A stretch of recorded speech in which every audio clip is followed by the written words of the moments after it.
We be live. Hello, Durud and Hello. Shalom. Welcome back, everyone. We are live, and we're going to talk to you guys about what the United States is planning to do in the Strait of Hormuz. They issued a warning. Armin, did you hear about that? No, what warning? Okay, so the United States Navy issued a warning to all of the ships from the coast of Oman into the Persian Gulf, and they were basically telling them that there's going to be military operations that are going to be conducted soon. And they were telling them, you guys have to coordinate with us. And then the Oh, IRGC is like, no, you guys have to coordinate with us. So imagine if you're a tanker and you've been stuck there for 4 months, okay? oh There's no. like barnacles building up on the underside of your ship. Oh no. And you're like, your wife's like, where are you? Like, what's going on? Like, and you're like, I can't do anything. And the Oh my IRGC is God. like, you have to listen to us. Okay. So you're caught between the IRGC pointing missiles at you.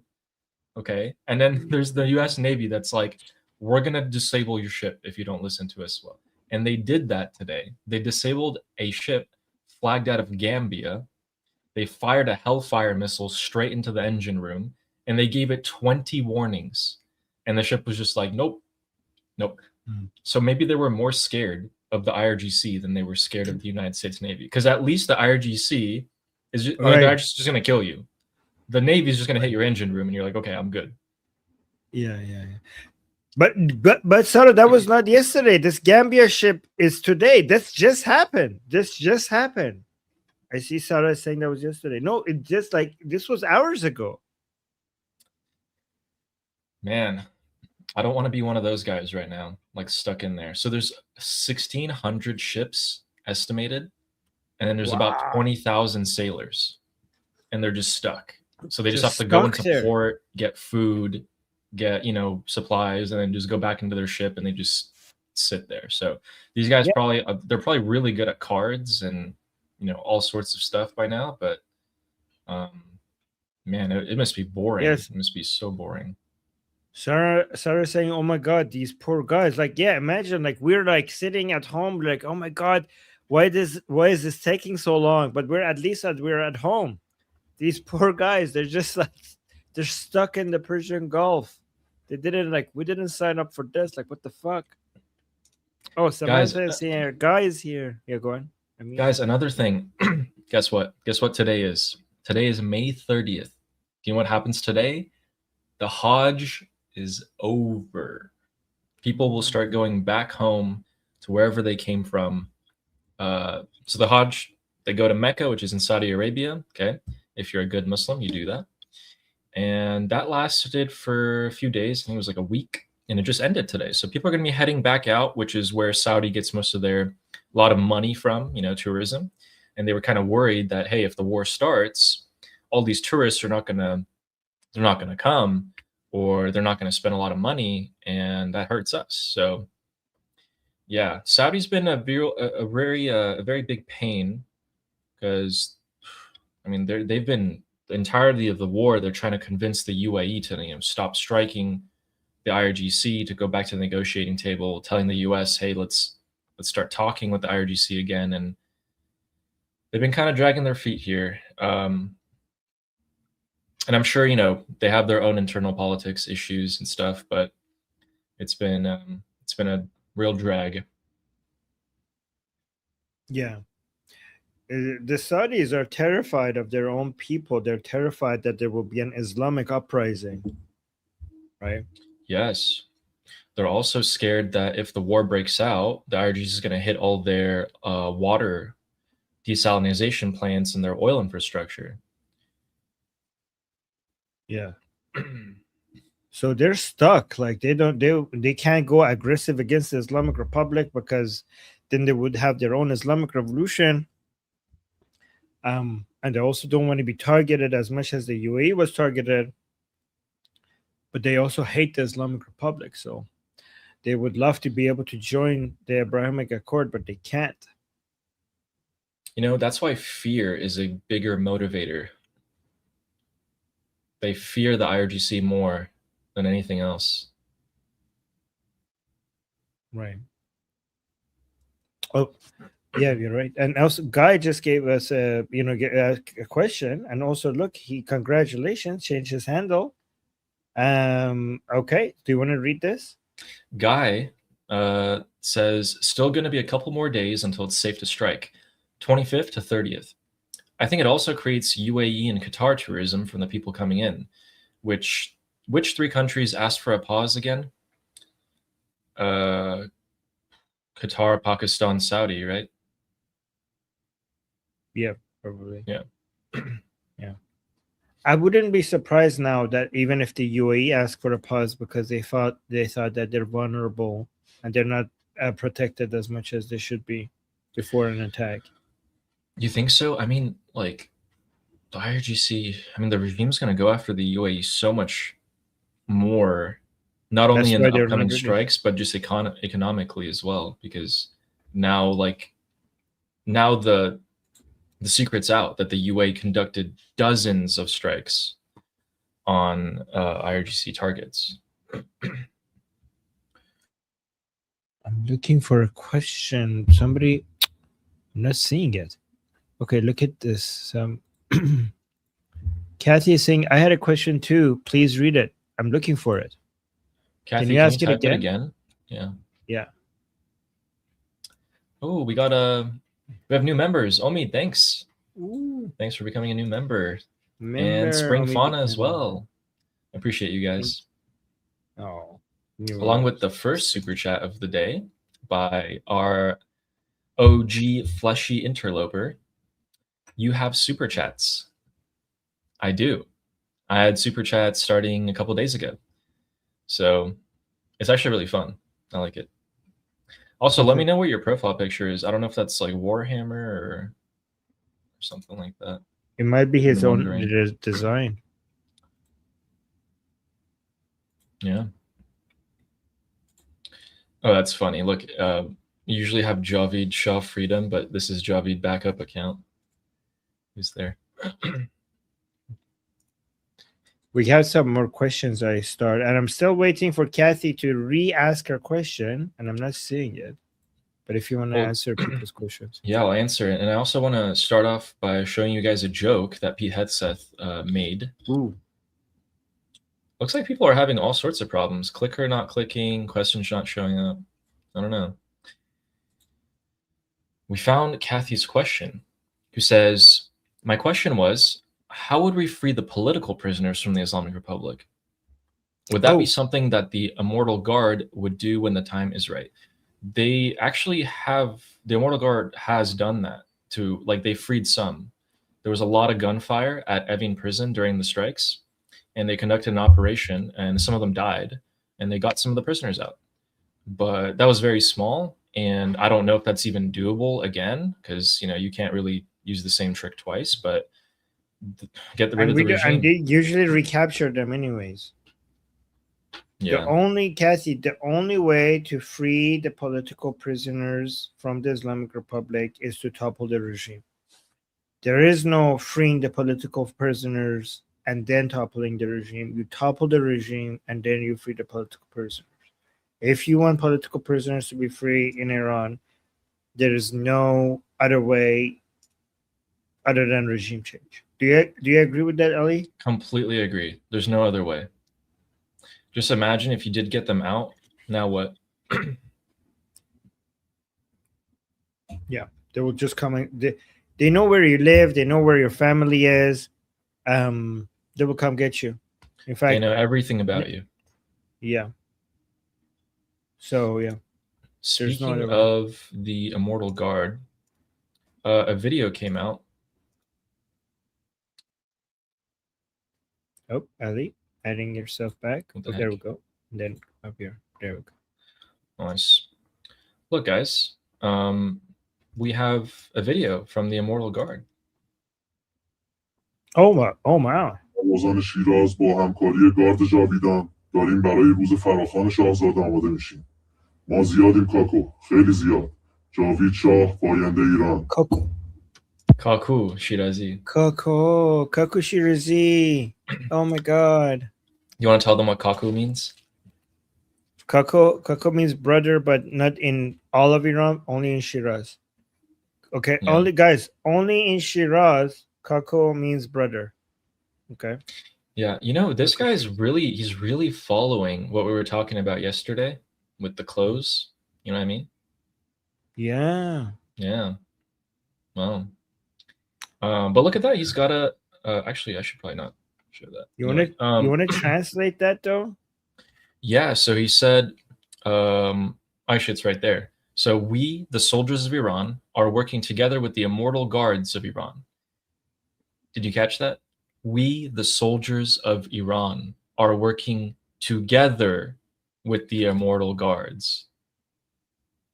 Can anyone tell me what that means in the chat? Anyone? Can you play What it does that again mean? to make sure can you play the Persian ما زیادیم version? کاکو خیلی زیاد ما سربازان شیراز با همکاری گارد جاویدان داریم برای روز فراخوان شاهزاده آماده میشیم ما زیادیم کاکو خیلی زیاد جاوید شاه پاینده ایران We, the soldiers of Shiraz, are working Wow. with the immortal guard in preparation for the final call from Crown Prince Reza Pahlavi. So Ali, what you're pointing out is that he didn't even call himself the immortal guard. He says we're working with the immortal guard. Yes. Hmm. Now, here's the thing, right? Statements like this were coming out during the strikes. I personally thought, like, of course, most of them, yes, that's actually the immortal guard. But why wouldn't some of them be the Mossad agents, right? So, like, if you're in the Artesh and you wanted to defect, well, you're looking, who am I defecting to? So you hook up with Crown Prince Reza Pahlavi's website, you defect there. Maybe they, show you that there's like also Mossad websites you can like get in touch with. And this guy is posting the first of his kind. We, the soldiers of Shiraz, okay, the Artish of Shiraz, and he says it specifically, which is surprising to me, Shiraz, are working with the immortal guard. So we don't know if it's Artesh. Like it could be IRGC. It could just be a Mossad agent. It could be anyone, but maybe that's a signal of where they're thinking they want to head their operations into.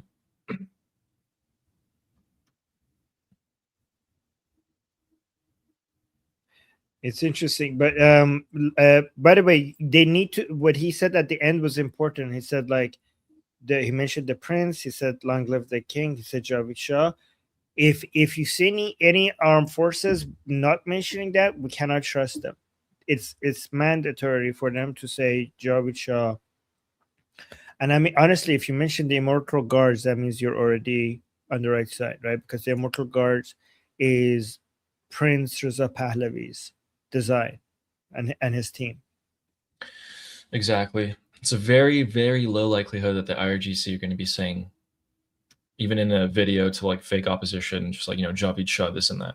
They would be most likely inclined to do remember the posters that they're putting up in Tehran about like the hands, and it's like black and red, and they're trying to promote like the Red Black Alliance, MEK, stuff like that. I think that's what the IRGC would most likely do, is just try and give more presence to other opposition groups and not the Pahlavi one.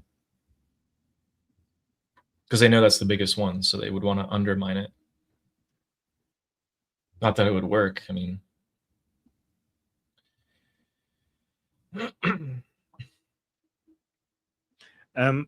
There were two questions. One was that, so first of all, Guy was mentioning that the three countries that were asking United States to stop was Saudi Arabia, UAE, and Qatar. These are the three countries that are the most affected by the Hajj. And also, I think Steve was asking, like, does Trump even care about what these countries ask? Yeah, because he's trying to get them to do something.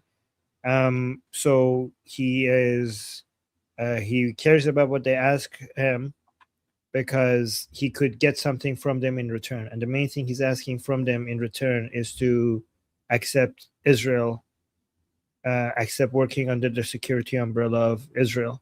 Because, guys, for US, there's something bigger than all of this that is happening. For the United States, the bigger picture is the Dondro doctrine and China. Everything for United States is eventually goes to their competition with China, right? So everything right now in the Middle East has to do with United States competition against China, and President Trump is looking at everything through that lens. And the long-term planning is the United States to figure out how to untie basically free resources from the Middle East. Right, Middle East needs to stop becoming a problem for United States, so that United States could focus on its competition with China. Right, this problem needs to be solved. One of the best ways to solve this problem is to have a pro-American regime, or pro-American government inside Iran, but also getting the Arab countries to have Israel as their security guarantor and basically allow United States to go worry about other things. These are the main two big things and happening from the perspective of the United States. This is how important all of this is. Guys, this was Armin saying, okay? For too long, the Middle East has been a focal point for the United States. And these countries are the most important ones because they have oil. Okay, that affects most countries in the world. Instead of the United States forever providing them security, you outsource the security to Israel. They're experts in Middle Eastern warfare. That way, you, the US, can now focus on everything you see on the screen right now. So here, South America, and here, the Pacific. You want to stop being boggled down here. And there's some kickback, right? These countries are like, well, we pay you guys to provide us security. You guys bring your own soldiers. You do everything for us. We kind of like it that way. We don't want that to change. In fact, we kind of need more of it now that the IRGC are such a menace. And the US is like, well, I'm the only one who can do this for you. Russia and China can't. No one else can. And this is such a one-sided thing right now. Like I'm saving you guys. So give me more. It's not enough to just be trading in the US dollar for oil. I want more. And we're seeing a lot of kickback. I mean, I don't even know realistically like how possible it is in this short of a time frame for these countries to start wondering, hey, yeah, we can normalize relationships with Israel. Yeah, it's going to take some time. I see two super chats from Guy and one from Sarah. Do you want to go? Because I don't want to wait for them because I think they're relevant to the conversation that you're having. So let's go through them. Sarah, thank you for the super chat, who says, we are having PTSD now that more images and videos are coming out from January 8th and 9th. I'm so angry. I hate feeling helpless. I completely understand. That's like I watch multiple of those a day to try and see if there's anything new. A lot of them are very gory, so we can't share them. But it's everything that we thought. Machetes, guns, shooting, everything's there. Chemical weapons. Yeah.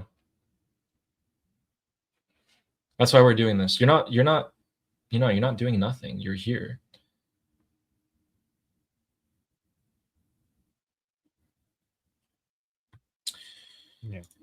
Yeah, thanks, Sarah. Guy with the super chat says, UAE, Qatar, and Saudi asked for the pause and are most affected by Hajj tourism. I was trying to say that they all have an interest in Hajj finishing first. Yeah, I agree. That's why they, that makes total sense. I just didn't know that the UAE and Qatar also had tourism spilling over from Saudi. Yeah, that's a very interesting point from Guy, because everybody thinks like, oh yeah, Saudi Arabia benefiting from Hajj. But think about it, like if you're going from Malaysia to Saudi Arabia for Hajj, like you're already there. You're gonna go see Dubai, right? Like you already paid for the plane ticket, right? So I mean, not everybody, but most people are like, well, since we're in the neighborhood, we might as well, right? So yeah, to get a lot of spillover effect. Yeah, thanks, Guy. Who has another super chat and says, "Awesome, you can receive super chats now, Addy." Yeah, Yes. finally, yes, we can, and they're super fun to read. Yeah, thank you, appreciate it. Hope everything's going good with you, guys. Guy made a YouTube channel as well. We're growing Armin's army. Yes. Should we show it? Yeah, okay, I'm gonna find it, but yeah, basically Ali and Guy are the first recruits. I mean, technically Goldie was the first YouTube channel that we started. Like, True. Right. She started it because Armin told her to, and then I started it because Armin told me to, and it just keeps on going. I mean, Armin's really achieving his dream here slowly, just getting people to start. Yeah, my goal is to create an army of freedom fighters, and you guys are the first ones. Wait, how do I even write this? Oh, okay, found it. There's no videos on there though yet, but I'll show it anyways. So share screen, Guy. This is the, we go over here, and then remove this, could add this. So this is Guy's channel, and here. So yeah, this is Guy's Once channel. you believe you know the truth, you forfeit your ability to get any closer to it. So okay, so once you think you know everything, you stop searching for more knowledge. Ooh, I like that. So guys, I know there is no videos on here yet, but this channel, I'm gonna put the link in the chat. Guy is going to be focusing on Israel politics for an English-speaking audience. As an Israeli inside Israel, that's what he's going to be focusing on. Oh, there we go. We got somebody sub. Okay, so, and he's going to have his own segment on Liberty Politics discussion group, just like Ali does as well. And he's going to be doing once a week, and he's going to be focusing on Israel. So me and Ali focus mostly on Iran. Guy is going to focus mostly on Israel. I'm here. And then we're going to have, hopefully soon, we get somebody to focus a lot on US politics. And then I also hoping that we get somebody focusing on UK politics as well, right? So me and Ali focus a lot on Iran and the Middle East. Guy focuses on the Middle East as well, but from an Israeli perspective. We need a segment of live streaming where somebody is doing American politics and UK politics. Yeah, that is the dream. Yes. Guys, Armin wants to be so influential that he affects politics directly. This man has no limits to his ambition. Yes. And guys, speaking of our fantastic host, Armin, I got to show you guys something about Armin. Oh. Have to.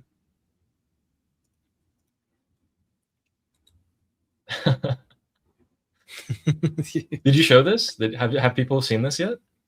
Wait, how many minutes is that? Because it's 2 minutes and 30 seconds. Yeah, so I spoke for. Well, I mean, this is the part that they thought was I expect them to cut that part out, but they thought this is the best part. So yeah, it was. I mean, I spoke for a lot longer than that, but this is the part that they're highlighting.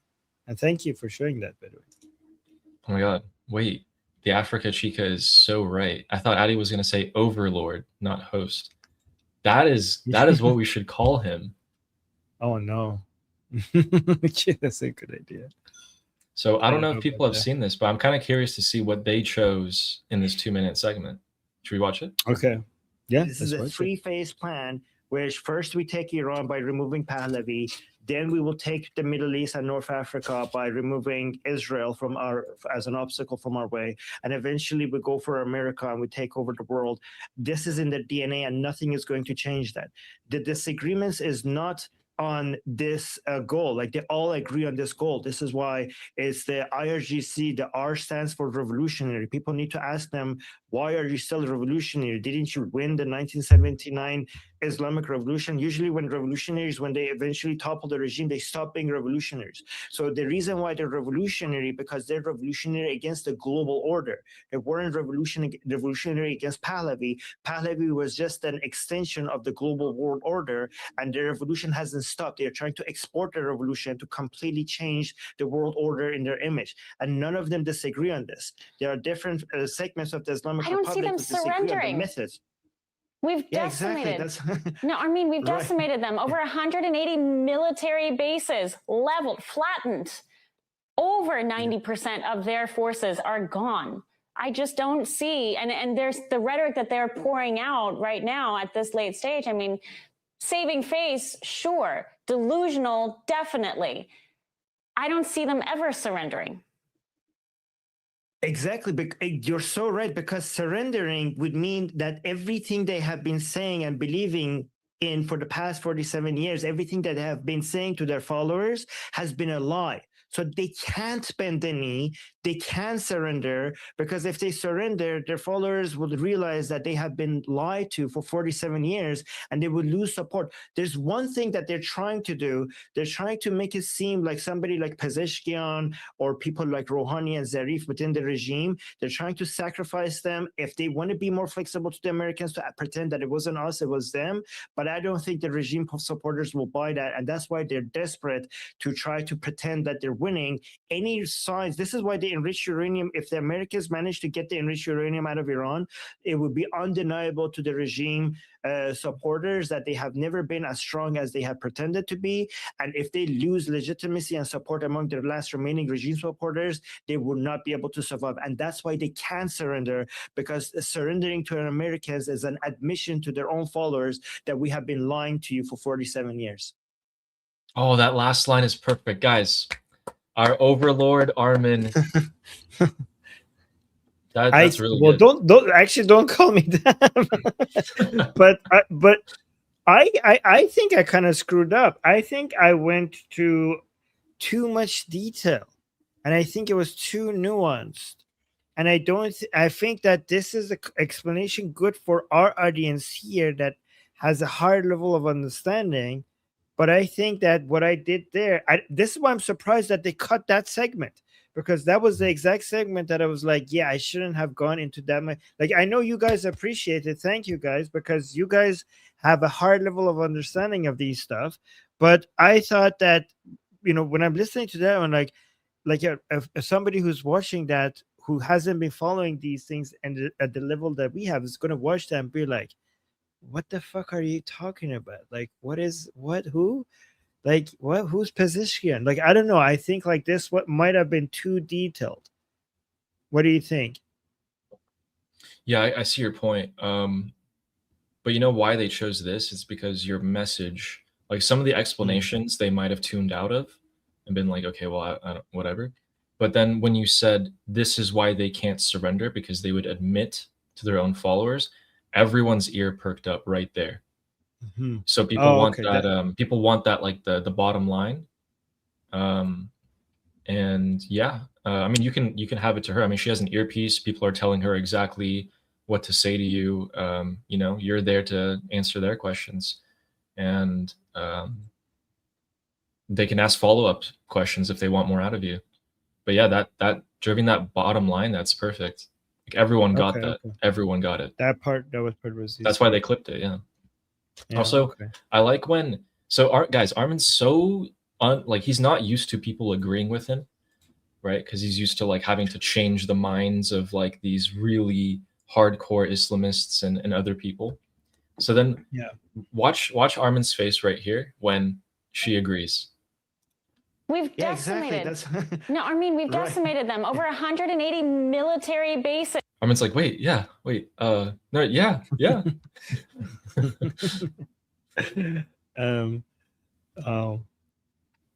Oh, wait. Noha just gave us a super chat. Our second super chat on Liberty Politics.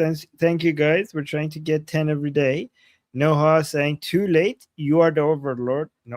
Okay. No, we're not doing that, guys. We're not doing that. And then, thank you, though. And then we have Javid's backup account. Love the username. Saying, please link to the interview. I'm going to put it in the chat.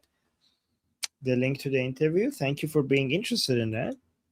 And also Guy was saying Armin packaging these messages effectively is really difficult skill, and you're improving by the day. Thank you. Yeah. I'll try I'll try to get better. I was actually thinking of going out and paying for media training, because Goldie had media training. So I was thinking of like paying for it. Like, I think they cost like $5,000 or like more, $7,000 to get proper media training. And I was wondering if it's worth, I mean, I don't know, because most of what I do is with you guys anyways, and I don't need media training for that. But yeah, I don't know. Yeah, here's what I think you should do. Guys, in general, okay, over the past 20, 25 years, the value of education has dropped off a cliff, because we are in the information age, and you can find most things online. You can find experts that are willing to just give their knowledge to you for free on YouTube. Okay, that's actually why you guys are here. But the value of coaching like that is that someone sits across you, analyzes you in real time, or reviews like a video that you send them, and they give you like point-to-point feedback that's tailored to you. That's why most people pay for like coaching in general. It's tailored to you. I think you have the ability to just sit there, watch yourself, compare yourself to other people who give these interviews, even Goldie, and then see what you're doing, what they're not doing. Like, compare. I think, and guys, Armin has no time to do anything nowadays. So I think you can definitely do it. I don't think you need to pay for the coaching. I think if anyone could do it, it's definitely you. Yeah. No, here's the thing though. I wanted to go and pay for these like courses, like media training, YouTube, all these other things, so that then I'll take that knowledge, and when we have our own army here, like you, Guy, and the other people that we will recruit that come to have their own channel, and then also use Liberty Politics to bring audience to their channel, then we will share that knowledge, like whatever we learn and we practice, and then we share that knowledge to the to our army, like to whoever from our Liberty Politics discussion group.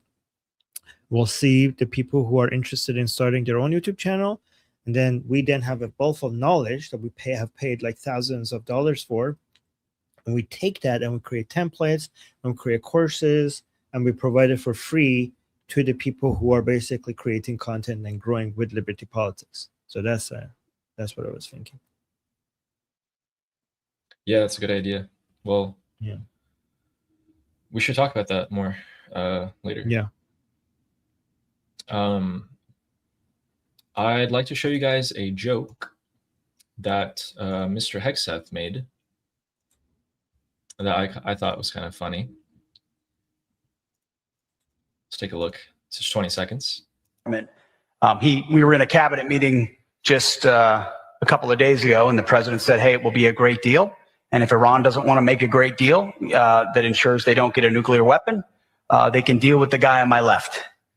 That was the only time I've ever been accused of being on the left.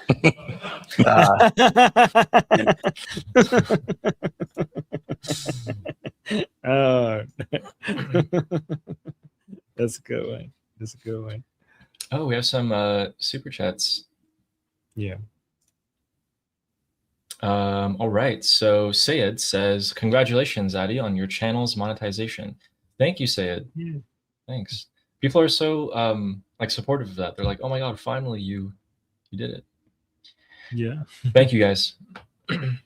And Wyatt, who says the IG should be a state of mind. What's IG? 10 people could work together as a team and be IG. One man could act just once and be IG. Become the wind. Hard to see, hard to stop. but strikes hard. This works. The IG should be a state of mind. Wyatt, what do you mean by IG? IG. Let's wait for him to say it and we'll come back to it. But thank you, Wyatt. No borders. Yeah. Oh yeah. Yeah, no, I just want No Borders were saying I feel you could use the group to find free assets. Well, I'm using the discussion groups to find people who want to collaborate with us to grow our Liberty Politics army. Oh my God. People are saying the Immortal Guard. The IG is the Immortal Guard. Oh, The Immortal Guard should be Guard. a state of mind. You guys are all Immortal Guard. We are Immortal Guard. We are all Immortal Guard. Yeah. That's pretty good. Actually, That's what you can tell your Wyatt, kids and your grandkids. That's deep. That's deep now. Now that Wyatt, that's deep. Good thing, yeah. Yeah, state of mind, yeah. The Immortal Guard is a state of mind. Good point, Wyatt. No Border Sports says, I feel you could. Oh, yeah? I already responded to that, yeah. Okay, gotcha. And Casey, who says, Armin put in the most info in what time he had. Armin's doing the best with what he's got. Thank you, Casey. Thank you. I appreciate that. Yeah, thanks, Casey. And Sarah, again, who says, Armin, I used to be a TV reporter. Do a lot of interviews, get practice, and watch back your interviews. But if you could get a mentor, that would be great. I could also help you for free if you like. Ooh. Oh, wow. Thank you, Sarah. Okay. Email me at armin.navabi@gmail.com. Wow. I mean, well, Sarah, wait a minute. If you were a TV reporter, you should be joining the Liberty Politics Army. Yeah, you should join us, maybe. Yeah. So, okay, email me and we'll talk. Yeah, you should join us. Yeah. All right. And those are all the super chats for now. Thanks, Sarah. That's very kind of you. Okay. So Hodge is ended. The United States has issued a warning that they're going to start trying to blow traffic in the Strait of Hormuz. The IRGC, the regime, has not changed its points. They still want to keep their uranium, nuclear weapons, the whole bit, Strait of Hormuz. The US has not changed their viewpoints. So, Armin, we're looking at a couple possibilities. I think the most likely one, I want to see your thoughts on this, is that this ceasefire is going to be extended for a longer period of time. And I wanted to see if you could be devil's advocate for that and see if there's anything.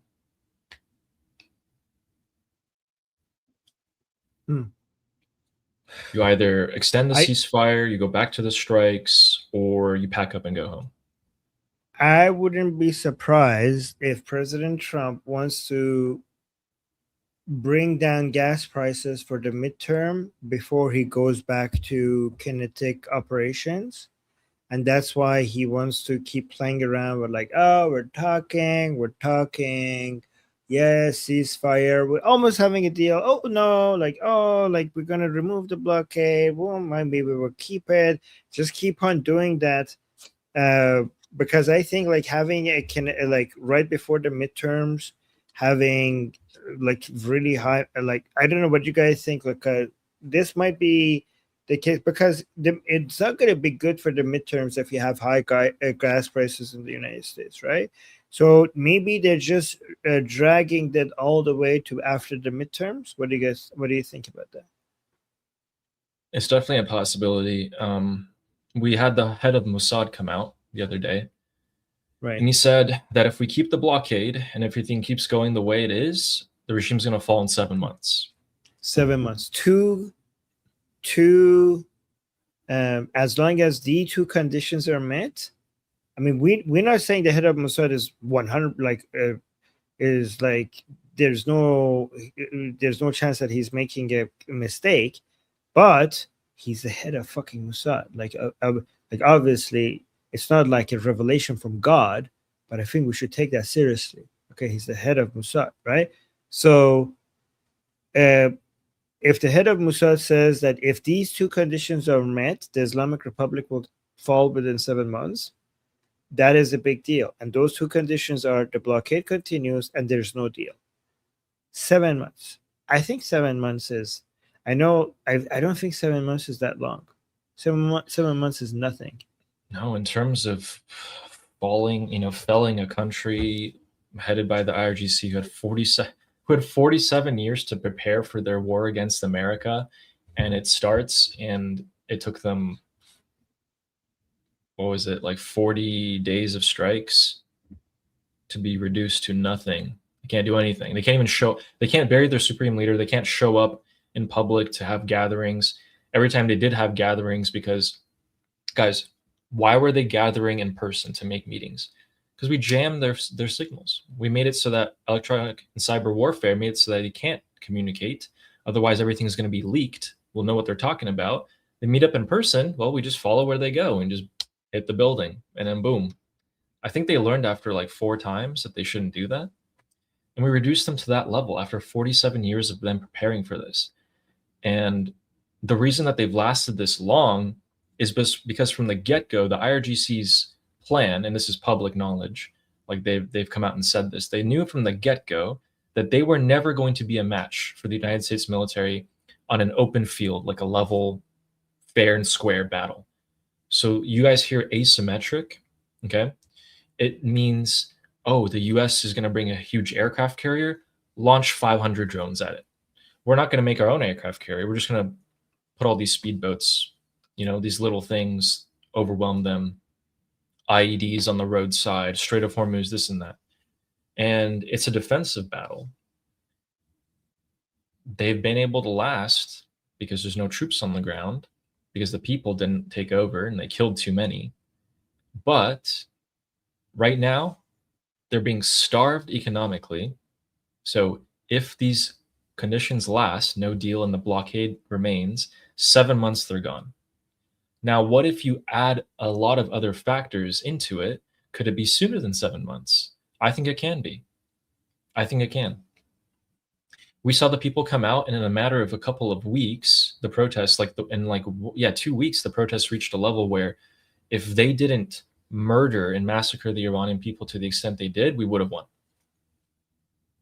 Things can happen very fast, and they always happen very quickly as well.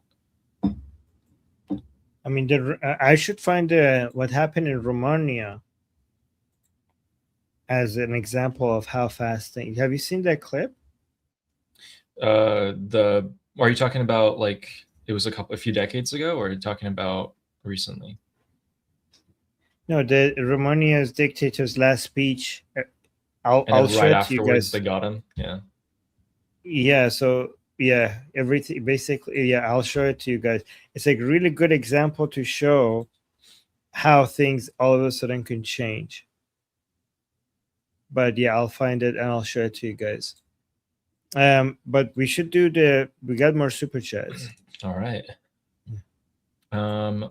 Okay, Dominic asks a good question. He says, are the militias that the IRGC has brought into the country to suppress the people, are they pro-12er, or are they just there for money? What he means by pro-12er is the Imam, right? The Mahdi. All 12 of them. Yeah. 12 of them is like all, yeah. So you More want to money. go for it first? Yeah, I mean, it's like a mix of both. I think like 70% money, 30% the 12ers. So Shia Islam, we have 12er Shia Islam and other versions of Shia Islam where the Imams they believe in are different in number, right? But the most dominant version of Shia Islam is 12er Shia Islam, right? And then within 12er Shia Islam, we have Velayat, people who believe in the guardianship of the jurist, as Khomeini designed, and people who don't believe in that, right? So yeah, all these militias, most of them, I will say, except the Houthis. The Houthis are not even 12er. They're Shia, but they're not even 12er, right? But Zainabiyun, Fatimiyun, Hashd Shabi, Kataib, and Hezbollah, they are not only 12er Shia Muslims, but they're also the guardianship of the jurist version of 12er Shia Islam, meaning that they believe in the supremacy of the supreme leader in Tehran, right? Sistani, for example, is not, he's 12er. The Sistani, Ayatollah Sistani in Iraq, he is 12er, but he does not believe in the guardianship of the jurors. Okay, he doesn't believe in the supremacy. And for example, Muqtada al-Sadr in Iraq, he is 12er Shia, but he does not believe in the authority of the supreme leader in Tehran. So he's 12er Shia, but not the guardianship of the jurors. So most of these militias, not only they're 12er Shia, but they're also believe in the guardianship of the jurors. However, where the money comes into play, is that these militias outside of Iran, they're less picky about the internal politics inside Iran. So their loyalty does depend on being guardianship of the jurist version of 12er Shia Islam. Like, you need to check that box. It is necessary for you to check that box. But after that, they don't give a shit that, I don't know, you're like, this message from this member of parliament is criticizing that thing that guy said, Jalili said this against Ghalibaf said this against the Vahidi. They're like, okay, that is just give me the dollars and point to where I shoot at, right? So yes, they do care about you being guardianship of the jurist version of total Shia Islam. You have to check that box. But after that, they don't care as much about the internal politics of the Islamic Republic as the pro-regime Iranians inside Iran do care about. And this is why the Islamic Republic loves them, because less drama. There's less drama with them. Yeah. I wonder if it was their own country, if they would care more. And I think that would be the case. They're not Iranian. That's pretty good. Yeah, because Hashd Shabi does care about the details of the internal politics of Iraq. Yep, that's a very good point. They do their best to control it, actually. Yeah. Yeah, good question, Dominic. We have another question from No Border Sports, who says, how long can the people last at this point? And he's referring to how the economic situation in Iran is so bad. Food inflation is the highest in the world. It's just the people are selling off whatever they can to afford this month's groceries. Okay, here's the thing. I hate that the IRGC has turned around and put the weight on the Iranian people. They're forcing the Iranian people to be resilient. They're forcing them to sell off their belongings, sell their car, whatever they can to afford food. Because they know that the Iranian people are resilient. They had to endure decades of this BS, and they will find ways to be resourceful to survive for a little bit longer. And that buys the IRGC more time, because the people won't come out into the streets immediately. This isn't Paris, right? This isn't France, where people are like, oh my God, our farmers have 2% more taxes. That's it. I'm gonna set the country on fire. And I hate that. I hate that so much. I resent them so much, more than I already do. How long can they last? It really depends, because the people who were already poor have nothing now. The people one class above them have come down a class, okay? Everyone's taken down a notch. Most people were already getting to the poverty line, if not already there. So now, most people are facing not just malnutrition, right? You just like eat like whatever you can for calories, and it doesn't matter like what nutrition you're getting, but now they're going to face starvation. And in fact, Armin, today there's a record heat wave in Sistan Balochistan, which is the southeast of Iran, and it's reached 50 degrees Celsius. So an area like that, which was already poor, which already had trouble with agriculture, is now facing a record heat wave. You guys can imagine what happens. It's a timer, and I've been saying this. We're on a timer. The people are going to have to come out there's only so much more of this that they can take before they come out again. And if you look at all the past protests, most of them had ties to an economic trigger. What do you think? No, that was a very good explanation. And I think like one thing I really liked about your answer is that you demonstrated that we're talking about different people, right? And how long can people last depends, right? So the rich became middle class, the middle class became poor, and the poor, I don't know what's happening to the poor because we're not even hearing from them, right? We're talking about people that weren't even online when other Iranian people were online.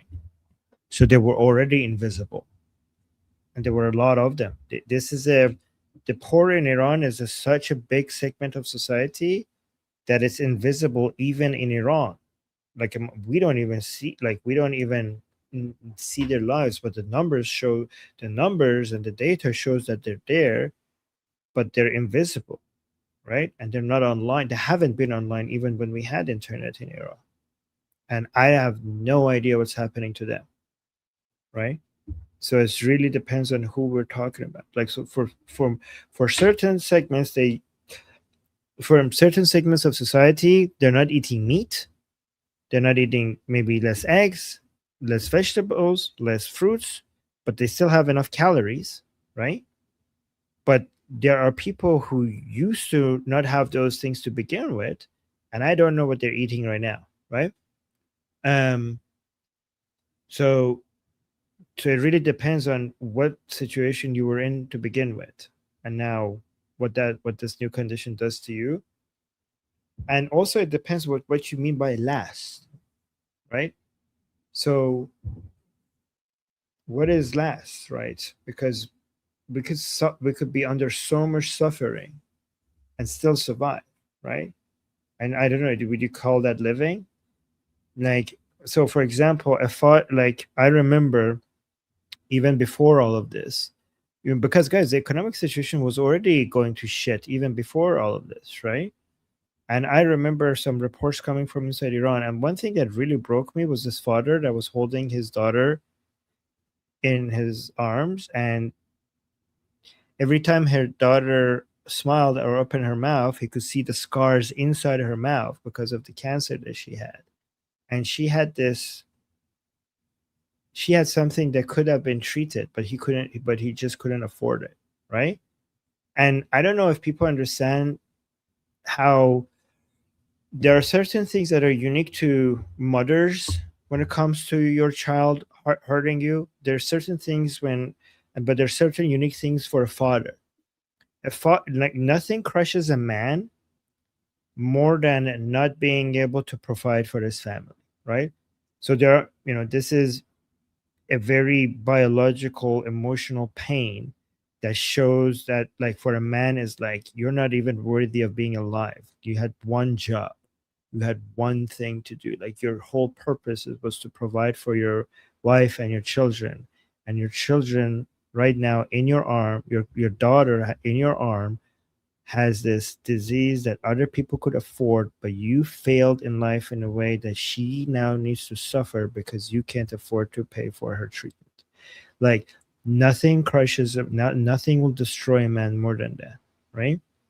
And whatever that situation was, it's now so much higher than that. So many other people are now experiencing that. So when you say, how can the people last? This man is not going to die, right? Maybe his daughter will die, but is that lasting? Like, does he, what do you mean by lasting? Because that man is still alive, but like he will last, but that is no way to live, right? But it's important to say that they still last, even though that, because we need these people. Like, no matter what happens, the Iranian people will survive. Even under extreme levels of suffering, they will survive and they will fight. So I don't know how long all of this is going to take, but the Iranian people are not going anywhere. They will survive this, and all of this suffering one thing that it brings you is a lot of anger. Okay, so not only the Iranian people are not going to go anywhere, they're going to be present, and they are going to bring all of that anger with them into the battlefield next time there's an uprising. And what if he meant last, as in before their anger reaches a point where they come back out on the street? Oh. Well, I mean, the anger is already there, and the desire to come into the streets is already there, right? The Iranian people are brave, but they're not stupid, right? So the anger has already reached to the point where they want to come out, but they don't want to come out just to die. They want to come out to win. So we don't have lack of anger as an issue. We don't have lack of motivation as an issue. We just lack the force to be able to overcome the regime. And this is why I say we need to arm the Iranian people, because that's the thing that we don't have. We have the anger, we have the motivation, we have the bravery, we have the drive. We just don't have the guns. So there's your answer, No Border Sports, from both of us. Man, there's a special place in their hell waiting for them. Yeah, thanks for the question. And No Border Sports also become a member. Thank you. Appreciate you. InServer asked us, are you guys weapons training? And no. And also Sarah gave us a super chat to bring our attention to that, right? If we are, if by weapons you mean like arming people with knowledge, and so. Oh, actually, sorry. Yes, knowledge, YouTube. That's a really good weapon. That's what we mean. Jeez, I have. Can I show this? Is that YouTube? Do you think YouTube would mind that? Yeah, I think so. YouTube is okay. Well, InServer, you almost got me with that one. Yes. See, it's really your own followers who know the best way to destroy you because they're there watching you. No, it isn't. No, it's just. No, I'm kidding, guys. I'm kidding. And Sarah, thank you for the super chat. Yeah, thanks, Sarah.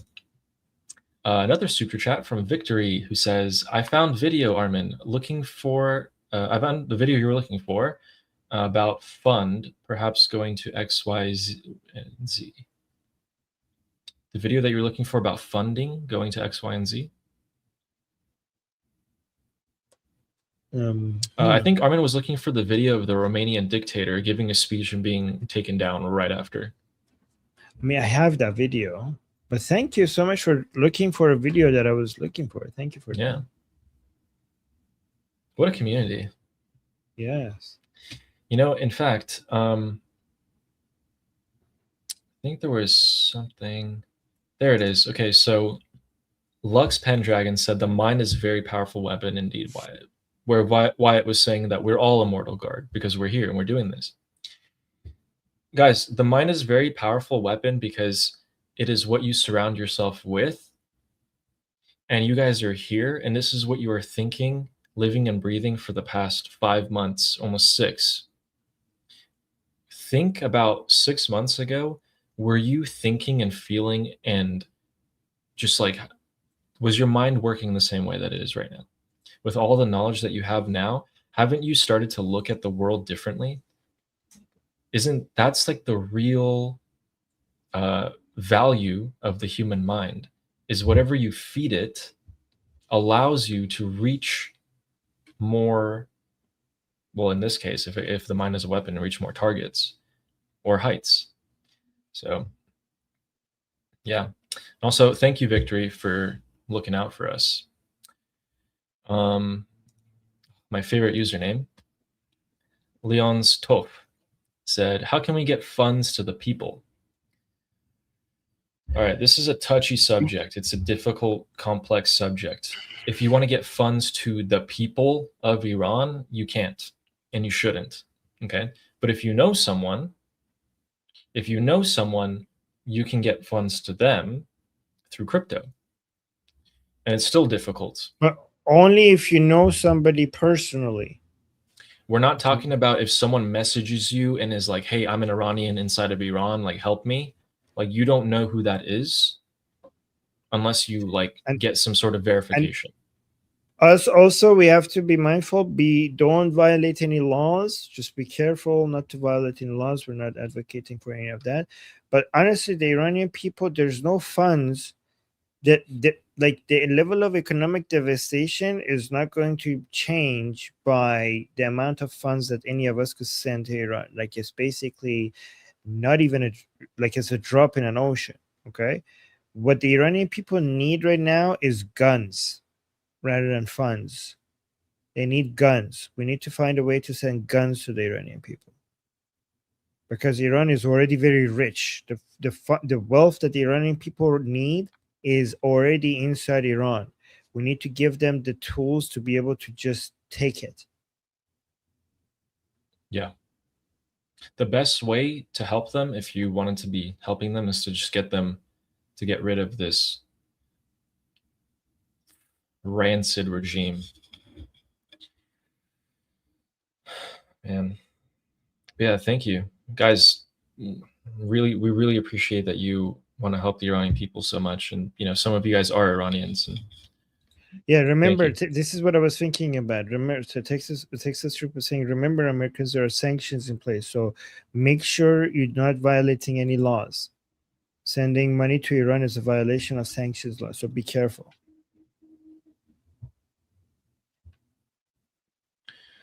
The video that Victory was talking about was Washington Free Beacon, some money. But Okay, I'll check it out. This is the video I was talking about. Hold on. You have to go like this. And thank you, Vic, by the way, Victory, for doing that for our men. Oh, Washington Free Beacon, some money will end up in the hands of.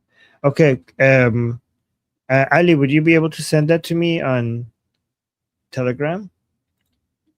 Yeah, I just watched the first 20 seconds. It's a minute clip of someone from the Davos 2016 summit, Kerry, and he's saying there was like a $55 billion package of some sort.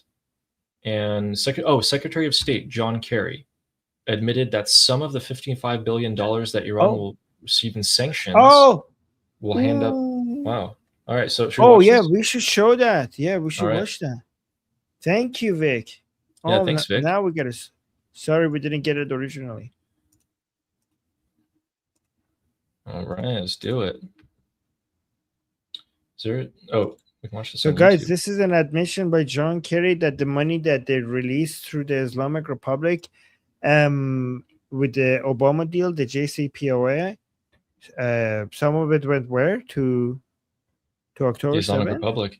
Also, Armin, not only that, but what are the chances that the United States at some point sold uranium to Russia and that uranium ended up in Iran? Have you heard about that theory? No, I mean, we know that they enrich uranium themselves inside Iran. Yeah, then maybe the Russians were involved in teaching them.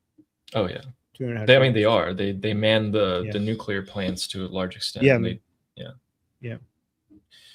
All right, guys, let's play this. It's the least worst outcome, but just to put a fine point on it, do you believe that any of that $55 billion ends up in the hands of terrorists? I think that some of it will end up in the hands of the IRGC or of other entities, some of which are labeled terrorist. To some degree, I'm not going to sit here and tell you that every component of that can be prevented, but I can tell you this. Right now, we are not seeing the early delivery of funds going to that kind of endeavor at this point in time. I'm sure at some point some of it will. But that has never made the difference in what is happening there. Let me give you an example. The Saudis alone spend $80 billion a year on defense. The entire Gulf state community spends $130 billion a year on defense. Iran spends $15 billion a year on its military activities. So it's so incredibly disproportionate that I believe that working with our Gulf state partners, which we are going to do and which we are upgrading, we have the ability to guarantee that they will be secure, that we will stand by them, even as we look for this potential of a shift. Okay, so the second part was unimportant. The first part, did you hear the part that he said? First of all, he admitted that the JCPOA really was used to fund terrorist groups. He admitted that. But holy shit, did you notice that he said labeled as terrorist groups? Did you hear that part? Wait, John Kerry, you don't think Hamas is a terrorist group? You don't think Hezbollah is a terrorist group? Other people, like, as a way to avoid suggesting that Obama and him funded terrorist groups, he made it worse. He made it worse. He said, like, they're labeled as terrorist groups. Wait, so they're not terrorist groups? They're only other people refer to them as terrorist group? Holy fuck, play that again? That was, what the fuck is this? Which part did you want to listen to? Just the beginning, just a few, yeah. We have the least worst outcome, but just to put a fine point on it, do you believe that any of that $55 billion ends up in the hands of terrorists? I think that some of it will end up in the hands of the IRGC or of other entities, some of which are labeled terrorist. How?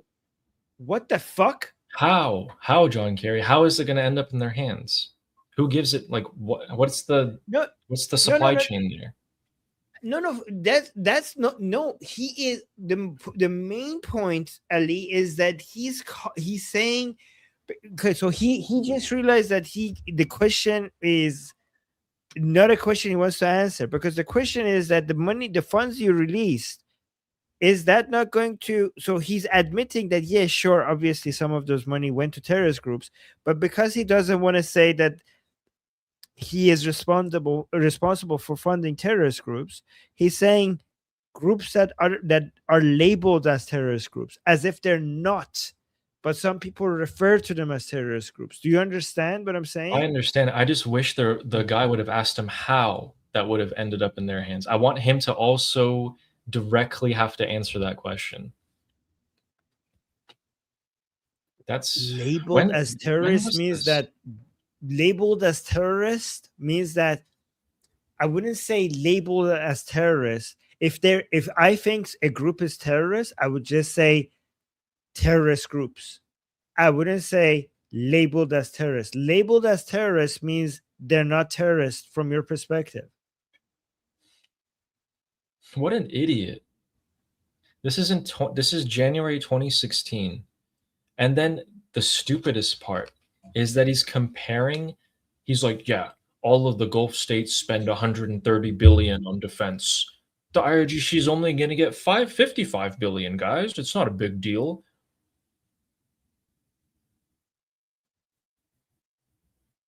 So you just admitted that you're funding terrorists and you think it's okay. You just justified it as well. You're like, oh, well, it's not that much. The Gulf states can handle it. They spend more money on defense. Persian. Oh, the Persian Gulf states. Wow, I can't. This was 2016. How did no one see this? Did people not see this? Or was this wow. Thanks, Victory. Thank you. Yeah, good video. Thank you for sharing this to us.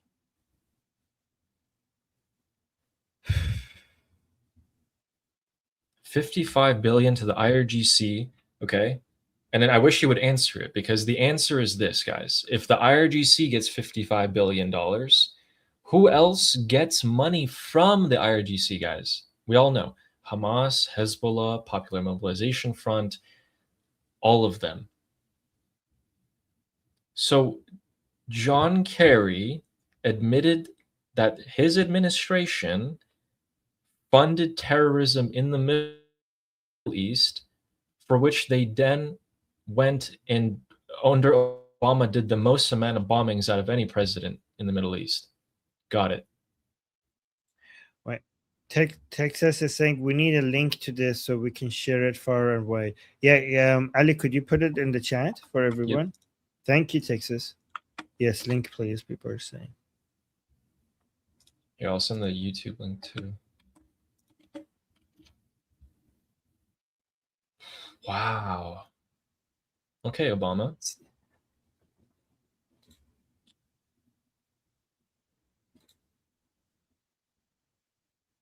Man, I need a second after that one. I mean, did we all? I mean, we kind of all knew, you know. Yeah, guys, remember, I think this is a very effective line. We need to say Obama funded October 7th. I don't know. I haven't seen like. I don't. People are not picking this up. Like I think this is a very effective line, isn't it? Obama funded that's October what it means 7th. Now. If you guys couldn't connect the dots between Armin saying Obama funded October 7th, you're like, well, how did we get there? John Kerry just told you how. Yeah. Well, but it's not a lot. I mean, the Gulf states spend over twice that amount on defense, so it's okay.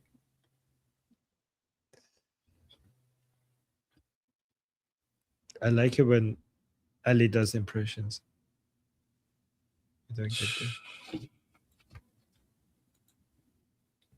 Wow. Yeah, well. Again, thank you for sharing that. Thank you. Yeah. We should respond to some people in some super chat, and I have a video. And I'm going to ask you guys if you want to watch it. So let me, while Ali goes through the super chats, also let me in the chat. I have a video from when Romania executed their dictator and how quickly everything changed. Like 1 minute, everything in Romania seems stable, and then all of a sudden they go from having a dictator to executing their dictator. And it's a 9-minute video explaining what happened. And it's a good way to see how quickly things changes. I don't know if you want to see that, so let me know in the chat. But Ali, how about you respond to the super chat as well? All right. We'll see. The Roman Viking says, when Persian language school, do you think we should start teaching people like a word a day or something like that? Sure. I mean, if you want, if it's fun. Yeah. Which word? Oh, kaku. Kako. You say kako? Yeah. When I watched like vlogs of people traveling in Shiraz, they would say like kaku. Kako? Was it kako? I've heard okay. kako. Kako. Okay. Yeah. Well, you're the expert on that. I mean, you live there in Shiraz. All right. Yeah. Guys, kako means like dude, bro. Bro, yeah. Yeah. But that's not Persian. That's just Shirazi only. It's not like only one city in Iran says that. So it's not all of Iran. Should we pick a different word then? Okay, let's see. Somebody wants to know how to say boobies. No. It's mame. Mame. Boobies is mame. Well, there's your guys' word of the day. There you go. Yes, word of the day, meme. Christian Evan Christensen from Norway says, "You good?" We're back to it. Was at Iran protest, handed out flyers and folded notes with butterfly wings on each end. Got a hug. Talked to a guy for 6 hours. You think if Reza was as hard on mullahs as Ataturk, Iran would be free today? Reza Shah the First, I think he means.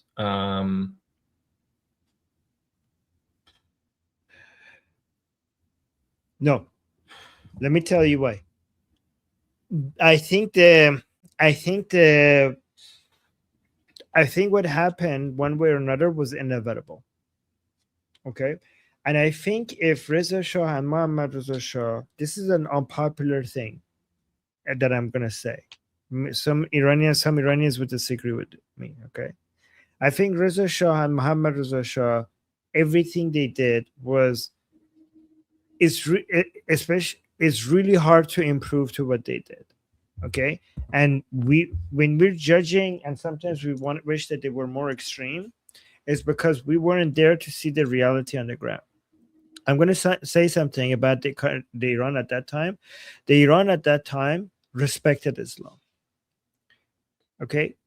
The Iran at that time, at the time of Reza Shah and Mohammad Reza Shah, they respected Islam. Even the people who were not living Islamic lives and were Western in their lifestyle, and they didn't pray, they didn't fast, they still considered Islam to be this thing that you need to respect, right?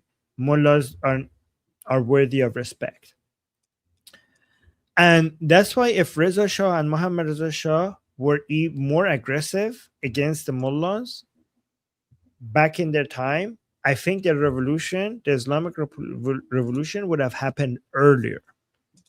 I think it would have happened, instead of in 1979, it would have happened in 1969. It would have sped up the revolution, right?